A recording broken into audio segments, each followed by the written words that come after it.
Welcome to this learning module on reporting impaired colleagues and medical errors. In an earlier module, we talked about two problems doctors may face in working with other doctors: dealing with colleagues who are acting unethically and disagreeing with a colleague's medical judgment. In this module, we consider two more: what to do about colleagues who are impaired and whose medical competence is questioned, and how to handle medical errors made by colleagues and yourself.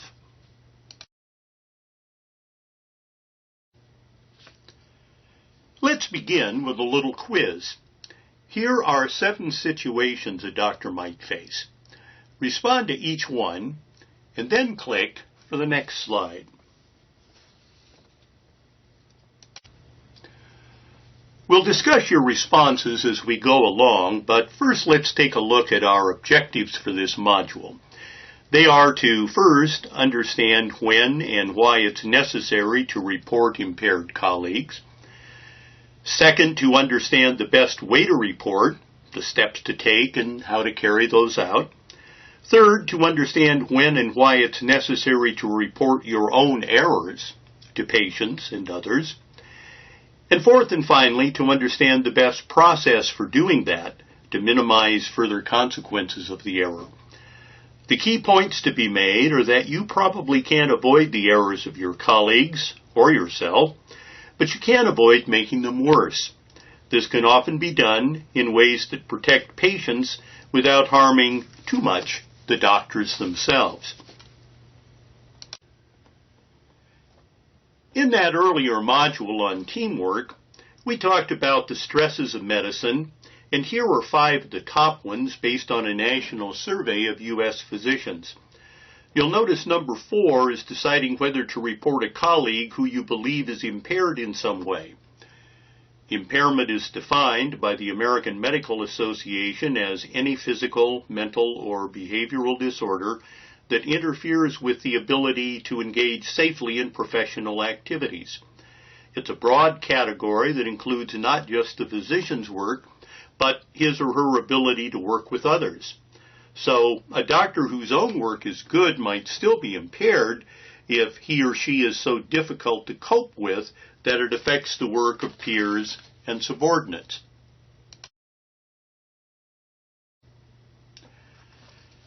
How do doctors deal with impaired colleagues? Well, in many cases, they just don't, until the problem becomes so severe that it can't be ignored or covered up any longer. That's usually when someone gets hurt and complains about it. A recent survey of U.S. and British doctors showed nearly 20% had direct knowledge of an impaired colleague, but a third of them never reported it. Why? Many reasons, including assuming someone else would report, believing it wouldn't do any good, sympathy for a fellow doctor who was struggling. But a major one, mentioned by a third of those non-reporting doctors, was fear of retribution. Nobody likes a snitch, and they feared their colleagues might report them, or they'd get into trouble somehow, so they just looked the other way.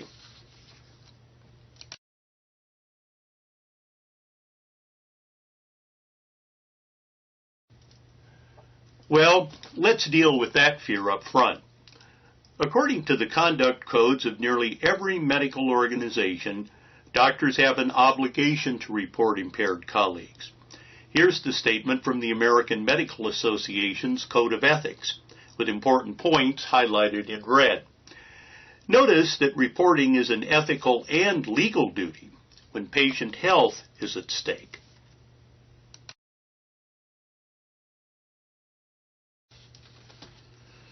Reports can be made confidentially to a state Department of Health or a physician's health program which provides a hotline for referrals. All but 4 states have a physician's health program, and it's the first place to go with a report, provided a physician hasn't harmed anyone. And that's important because if it happens, you or someone must report to the state health department, which will do an investigation.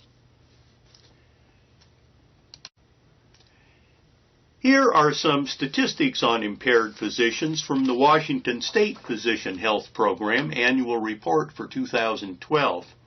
In that year, 185 physicians were referred, mostly by employers such as hospitals or clinics, but also by state disciplinary boards, the physician's colleagues, family members, and in some cases by the physicians themselves. The most common specialties for referrals were anesthesiology, emergency medicine, and surgery. The most common reasons for referrals were behavioral health, which includes a range of behavioral problems, anger management being a big one. That was a change from previous years. Typically, the most common reason for referrals is chemical dependency. In 2012, 14% of the male and 26% of the female surgeons referred actually met the criteria for alcohol abuse. Osteopathic physicians had a slightly higher participation rate in 2012 than allopathic physicians, but you'll notice that it was still minimal, 0.97% versus 0.85% of all of them licensed in the state. The highest participation rate for medical practitioners was physician assistants at 0.98% of all licensed. You'll notice that all of these categories are under 1%. I would suggest that there are 3 points to be made from these slides.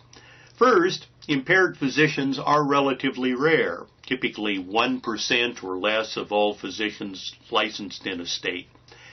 Second, it's better to report them early than to wait until they harm someone. And third, you're much more likely to cause trouble by not reporting your colleagues than by reporting them.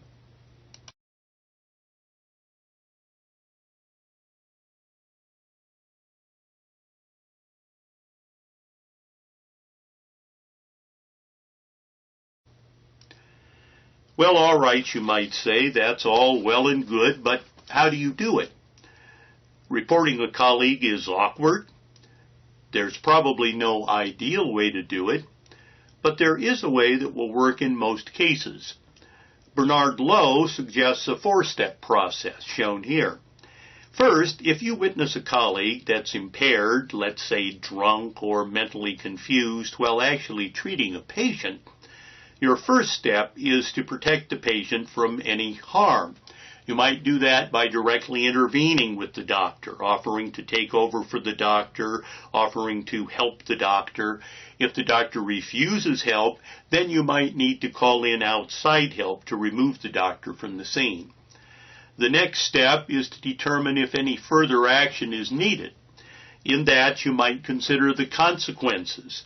Was a patient harmed in any way? If a patient wasn't harmed, or if there were some mitigating factors to explain the doctor's behavior, it might be that nothing is necessary to do other than remove the doctor from the scene.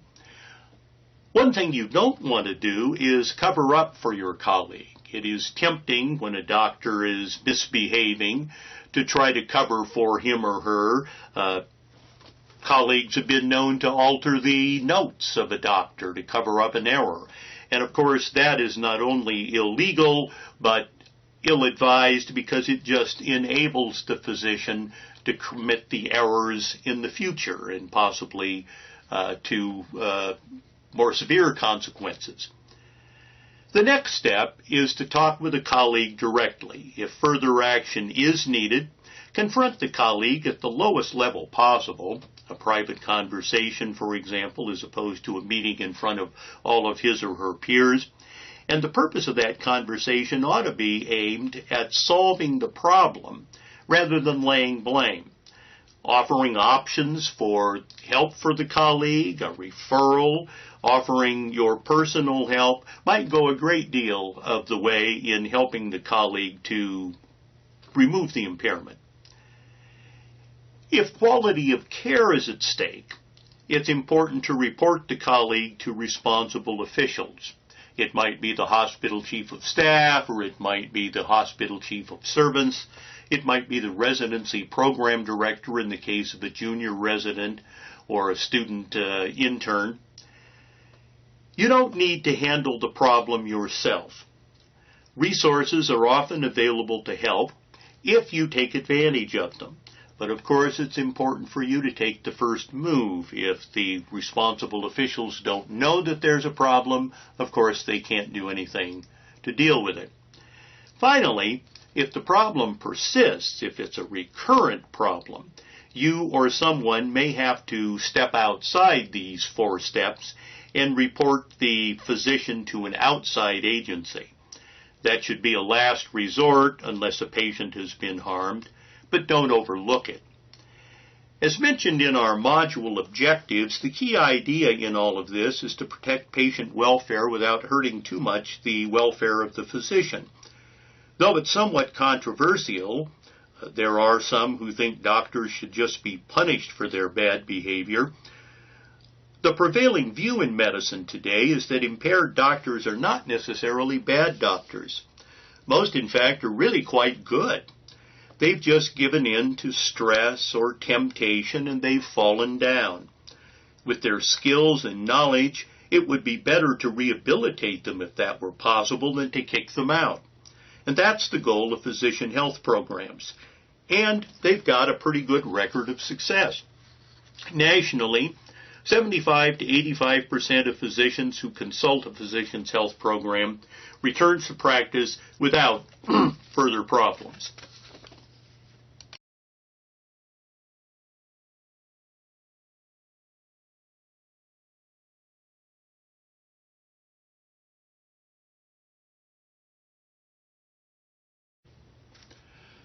Okay, here's a quiz question from the U.S. medical licensing exam for you to practice what we've been discussing. Read it, pick one of the choices, and then click for the answer on the next slide.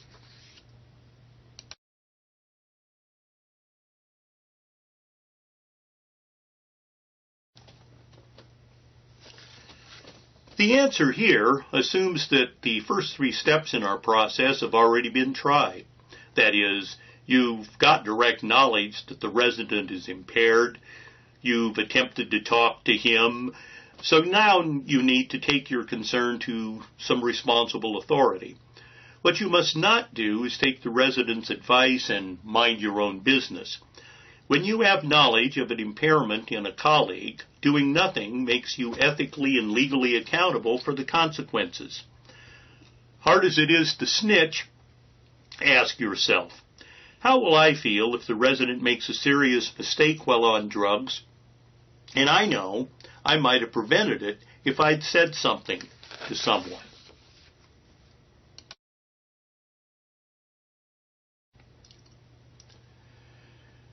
Now let's turn to a topic few doctors want to talk about or even think about, medical errors. Though only a small percentage of patients ever suffer from a medical error, or a preventable adverse effect, to use the medical euphemism, the raw number of those patients is substantial. A recent estimate is that about 210,000 people die in hospitals every year due to medical errors, which, if true, makes them the 3rd leading cause of death behind heart disease and cancer. Not all of these errors are directly caused by a doctor, but all of them occur under the care of doctors, so the doctors are in some way accountable. Close to half of the general public and more than 1/3 of doctors themselves claim to have had an error made in their care or that of a family member. And those, of course, are the errors they know about. Significantly, while most doctors say they would report an error to a patient, 70% in that survey of U.S. and British doctors we cited earlier, errors are actually reported only about 30% of the time. Given the stresses and cost of medical treatment, the public is largely intolerant of doctors who make medical errors. 50% think such doctors should lose their licenses if the errors were their fault. Not surprisingly, hardly any doctors feel that way. When the tables are turned, though, and it's the doctor or a family member who suffers from an error, they side with the public. a majority of doctors say they would sue a fellow doctor for malpractice. So the subject of medical errors is complex, and so is the way doctors feel about it. But two things seem to stand out. Number one, medical errors happen. At an increasing rate, some studies show, as medicine becomes more complex and multifaceted. And number two, like impaired colleagues, when errors do occur, it's better to report them than to ignore them. In fact, like impaired colleagues, reporting in hospitals is now mandatory if a patient has been harmed. Why don't doctors report their errors? Well, there are several reasons. Pride, arrogance, a fear of looking bad to their peers, possibly losing patients in the future, maybe a feeling that the errors aren't really their fault. But a major one is fear of a malpractice suit. In response to that, 37 states, including all in the Pacific Northwest but Alaska, have passed so-called apology laws to shield doctors from having admissions of errors used against them. Here is the apology law from the state of Washington. You'll see that it prevents a doctor's offer to pay expenses for an error from being used in a lawsuit, as well as expressions of sympathy or fault, provided they're made within 30 days of the error or its discovery. Now, apology laws aren't foolproof. People may still file suits for damages if they feel they've been injured by a doctor, but they do encourage doctors to be honest when they know they've made a mistake. They're based on the idea that people are less likely to sue if they know a doctor is sorry and will try to correct an error. And statistics actually seem to bear this out. States with apology laws generally have fewer malpractice suits, and they're settled more quickly than in states without those laws.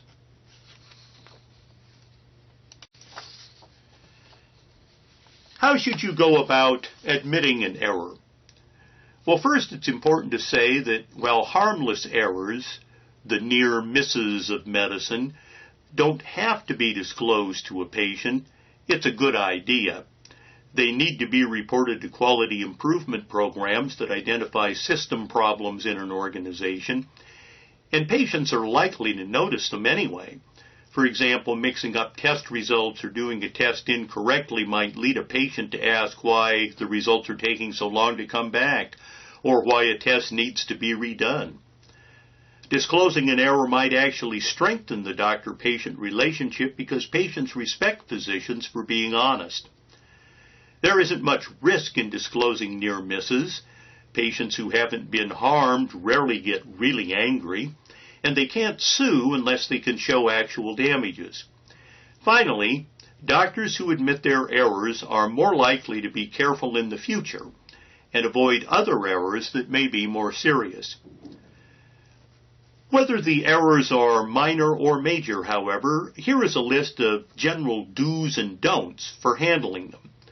First of all, under the do category, be honest. Admit the error to yourself and tell a supervising physician if you're a student or a junior resident.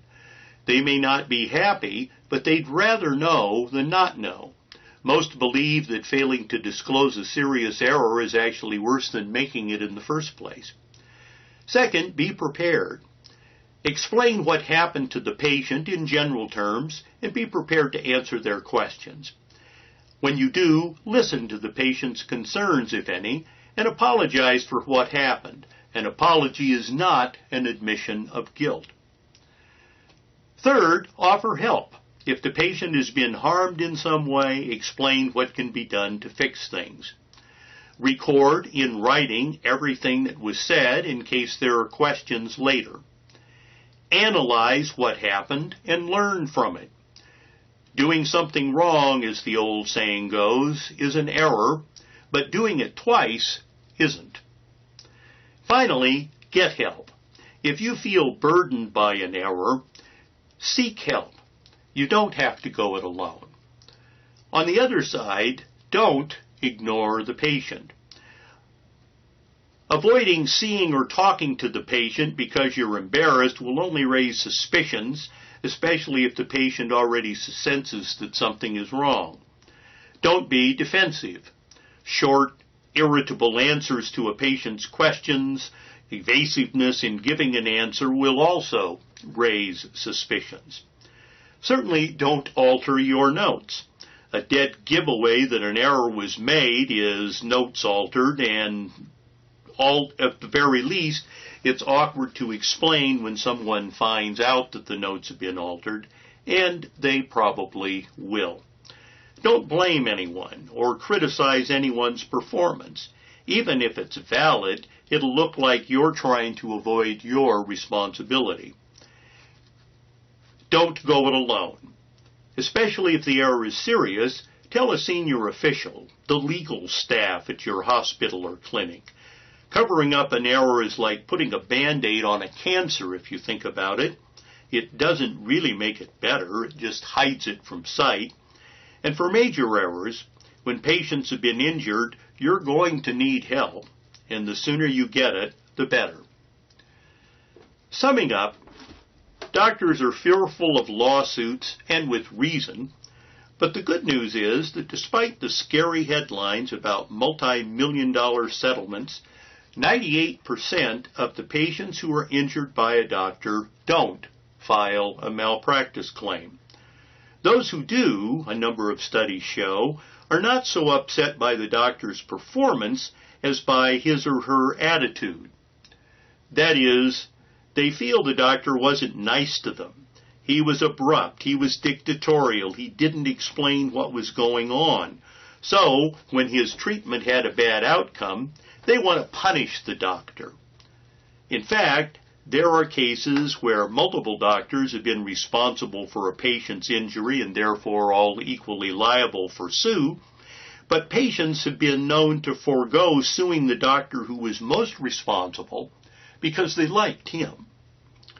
The message here is that good communication skills improve patient care and reduce the chances of litigation.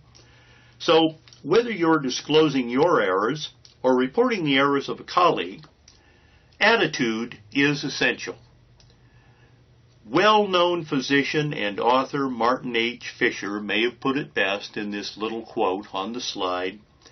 In the sick room, 10 cents worth of human understanding equals $10 worth of medical science. Something to think about. So, how much have you learned from this module? Well, here's a review to check your knowledge. Write out your answers to each question on the left, and then check the answers against the answers on the right.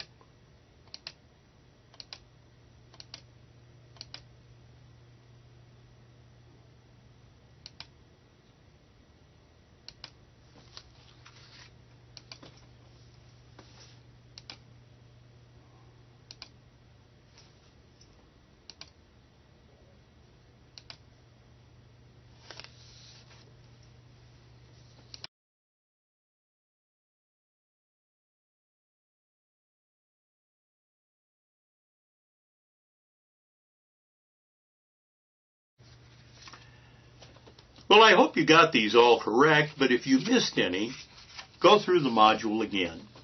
And if you want more information on this topic, see the links attached to the module. And if you have questions or comments about any of the materials here, write to the email address you see. Thanks for watching.